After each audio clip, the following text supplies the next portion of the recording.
What's up guys, welcome back to our YouTube channel. तो आज हम जिस स्टॉक के बारे में बात कर रहे हैं जिसका नाम है रोलेक्स रिंग्स लिमिटेड।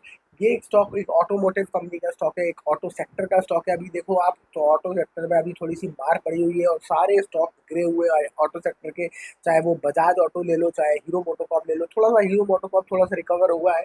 जब बहुत ज़्यादा गिरा था तो मैंने खरीदा था उसको, और अब मुझे हीरो मोटोकॉर्प अराउंड अराउंड 10% का रिटर्न दे रहा है। तो वहाँ से 10% तो रिकवर हुआ है।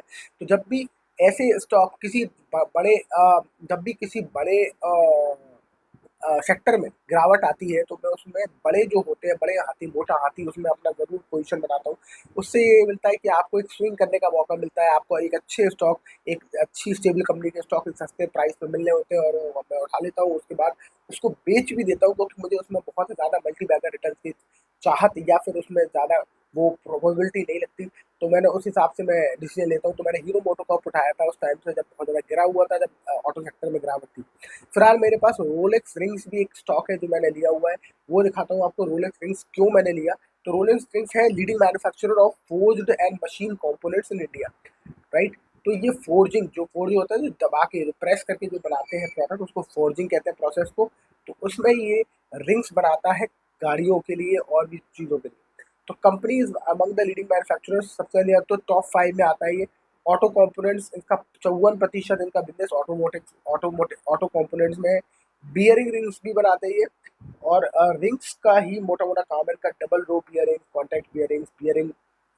तो ये सारे बेयरिंग्स का ही काम करते हैं। अच्छा, इनका एक्सपोर्ट होता है 49%, डोमेस्टिक इनका 59% है, राइट। और इनके जो क्लाइंट है, जो इनके लगातार क्लाइंट है, वो है Ford, ABC bearings, SKF automotive, Excel, Schaeffler, Carraro group etcetera.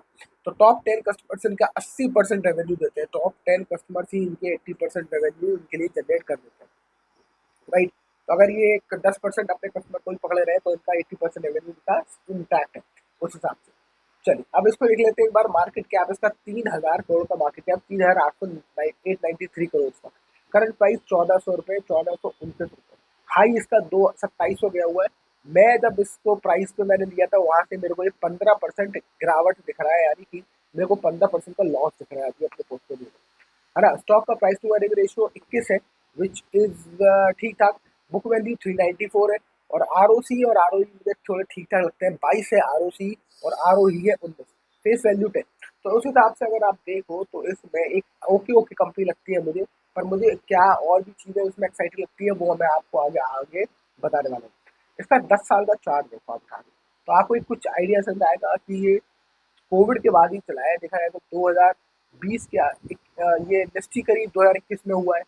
उसके बाद ये 1000 के आसपास की रेंज में घूमता रहा। और उसके बाद ये थोड़ा सा इसमें बढ़त आई है 2022 के बाद। तो 2022 से वो ऊपर भागना शुरू हुआ है, 2500 तक गया और फिर गिर के वापस 1400 रुपये पे आ गया। तो ये 1400 रुपये के आसपास अभी आपको मिल रहा है, 2500 इसका हाई जा चुका है। तो ये मुझे सही लग रहा है स्टॉक। अब कंपनी का अगर प्रो देखें तो कंपनी ने रिड्यूस कर दिया डेट, अपने ऊपर कर्जा पूरा निकाल दिया है, डेट फ्री है ऑलमोस्ट कंपनी। पर इसके कॉल्स काफ़ी दिख रहे हैं, वो समझ लेते हैं। कंपनी एक तो डिविडेंड नहीं दे रही ढंग का। एक दूसरा चीज़ है कि पुअर सेल्स ग्रोथ है 11.6% 5 साल की। प्रोमोटर ने अपनी होल्डिंग भी बेची है -4%। पर -4% होल्डिंग प्रोमोटर का बेचना मुझे बहुत ज़्यादा डिफिकल्ट तो नहीं लगता, कोई प्रॉब्लमेटिक संकेत तो नहीं लग रहा है इसमें। एक बार देखें इसका प्रॉफिट, जो मुझे इसमें इंटरेस्टिंग लगता है। 2016 में इसका ऑपरेटिंग प्रॉफिट था 109 करोड़ और अभी है 231।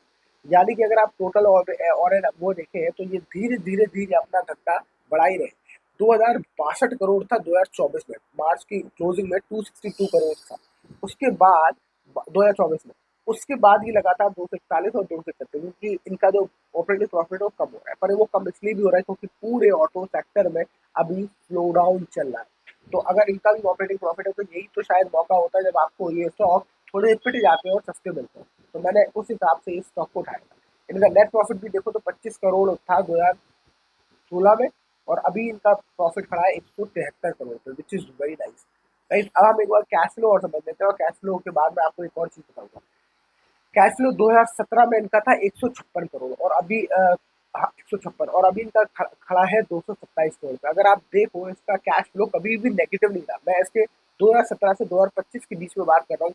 जब भी इन्होंने काम धंधा किया है कैश फ्लो पॉजिटिव कंपनी है। ये इसका बहुत ही अच्छा पॉजिटिव संकेत है। दूसरी बात 2027 करोड़ है इनके पास अगर कैश फ्लो, तो 230 से हम 30 को अगर मल्टीप्लाई करें तो अपना आता है 3 6,900 करोड़।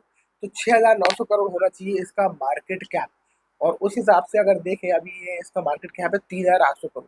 तो उस हिसाब से कैश फ्लो के हिसाब से ये आपको आधे मार्केट कैप पे मिल रही है। तो ये मुझे एक अच्छा संकेत लगता है स्टॉक में घुसने के लिए, राइट। उसके अलावा एक और चीज़ जो है वो मुझे इंटरेस्टिंग क्या लगती है, वो ये है कि प्रोमोटर के पास 53% की होल्डिंग है और एफआईआई के पास 7%। इसके अलावा पता है मेजोरिटी स्टेक किसके पास है? डीआई, डोमेस्टिक इंस्टीट्यूशनल इन्वेस्टर्स का इसमें 31% स्टेक है, विच इज फिनोमिनल। अब डोमेस्टिक इंस्टीट्यूशनल इन्वेस्टर्स को ऐसा क्या दिख रहा है जो लोकल के इन्वेस्टर्स को दिख रहा है यहाँ, और उनको क्या दिख रहा है ग्राउंड पे काम होता हुआ कि इसमें ये अच्छी पोजीशन लेके घुसे। एक और चीज़ इसमें इंटरेस्टिंग है कि पब्लिक का पार्टिसिपेशन बहुत कम है, 7%। अब पब्लिक जिस स्टॉक में मैंने सुना है घुसती है वो स्टॉक खराब हो जाता है, क्योंकि उसमें बहुत ज़्यादा बड़ा दाब को आने के चांसेस बहुत कम दिखते हैं, क्योंकि पब्लिक इस किसी स्टॉक को चलाना बहुत मुश्किल है। पब्लिक ज़्यादा बेचती खरीदती नहीं है, पर अगर मोटा लोगों के पास ये स्टॉक चला गया तो वो उस हिसाब को स्टॉक को चला सकते हैं। अल्टीमेटली आप देखो तो स्टॉक चलाया ही जाता है बड़े इन्वेस्टर्स के थ्रू, कभी बड़ा कभी ज़्यादा, कभी कभी बहुत ज़्यादा, कभी छोटा, इन शॉर्ट टर्म। पर अगर आप कंपनी में जानी नहीं होगी और कंपनी में कोई प्रॉफिट ही नहीं आएंगे, तो फिर वो कंपनी उस स्टॉक को ज़्यादा दिन तक चलाना बहुत मुश्किल होता है। याद रखिए हर्षद मेहता ने एसीसी सीमेंट के स्टॉक को चलाया था एक टाइम पे, पर अगर आपके पीछे कोई बिजनेस ही नहीं है तो अल्टीमेटली वो स्टॉक नीचे गिर गया। तो बिजनेस बैकअप होना चाहिए उस स्टॉक को चलाने के लिए। तो बिजनेस में देखें तो ये लगातार प्रॉफिट तो बना ही देंगे, कैश फ्लो के हिसाब से ये अंडर वैल्यूड है। उस हिसाब से मुझे लगता है डोमेस्टिक इंस्टीट्यूशनल इन्वेस्टर्स की इसमें ज़्यादा पोजीशन बनाई है, डोमेस्टिक इंस्टीट्यूशनल इन्वेस्टर को। तो उस हिसाब से मुझे ये स्टॉक बहुत बढ़िया लगता है। पब्लिक की सिर्फ 7% होल्डिंग है, 53% प्रोमोटर के पास खुद है, और 31% डीआई लेके बैठे हैं। तो मुझे ये स्टॉक बड़ा इंटरेस्टिंग लगता है और मैं इसमें पोजीशन लेके बैठा हूँ। और अगर बहुत ज़्यादा गिरेगा 15% अभी मैं लॉस ले रहा हूँ उसमें, और अगर इसमें और ज़्यादा गिरावट आएगी तो मैं इसमें और अपना पैसा फ्यूज करूँगा। तो that's it for this video. I hope ये मेरा डिसीजन है और आपका इसमें इन्फ्लुएंस होने का कोई काम नहीं है। आपका सिर्फ इतना काम है कि इसको सुनो और अपने मन की करो, और आपको एक बार इसको पूरा ड्यू डिलिजेंस करना है कोई भी पोजीशन बनाने से पहले, राइट। आई होप आई आपको मजा आया इस वीडियो से। Please like share and subscribe and I will see you next video. Thank you so much for watching. Bye bye.